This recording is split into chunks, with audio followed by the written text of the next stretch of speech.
Gimana kalau menurut lu bro? Mending mining atau beli?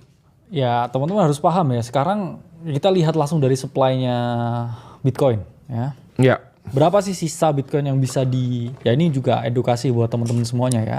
Jadi maksimum supply atau jumlah Bitcoin yang akan pernah ada di dunia ini itu hanya 21 juta. Betul.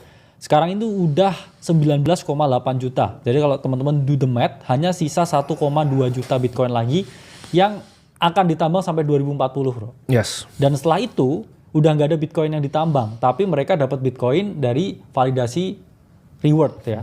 Ketika dia memvalidasi setiap transaksi yang ada. Dan jawabannya industri mining itu akan tetap ada, karena kalau nggak ada yang mining ya Bitcoin nggak bisa jalan. Betul. Nggak ada yang verifikasi transaksi nanti. Jadi kalau kita saling menggunakan networknya Bitcoin, ya itu pasti kita dapat reward, yaitu berupa Bitcoinnya. Karena kan saya ngirim 1 Bitcoin ke Bro Timothy, sampainya di Bro Timothy itu nggak 1 tapi 0,9999 betul 1 gitu ya. Jadi tergantung itu networknya. Sisanya ya 0,00001-nya buat ke si penambang yang memvalidasi transaksinya. Jadi teman-teman harus paham ya di sini konsepnya bagaimana Bitcoin ini bekerja ya. Jangan sampai banyak nih yang hanya FOMO tapi dia nggak ngerti tuh basic. Betul.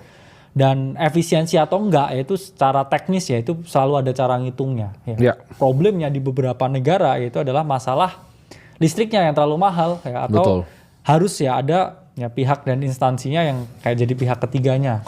Yang penting ya teman-teman harus pakai listrik sendiri karena banyak bro kasus sekarang ya mining Bitcoin tapi listriknya ambil. Betul. Ya. Jangan gitu. Banyak juga di luar juga banyak. Oh di luar banyak. Sampai tiba-tiba satu kota blackout tuh. Ya. Karena listriknya diambil semuanya. Iya, jangan begitulah. Kalau mau kalian ciptakan energi sendiri. Kalau misalnya kalian ya di negara yang tidak ada, misalnya nggak ada, let's say nggak ada PLN-nya, kalian bisa bikin apa?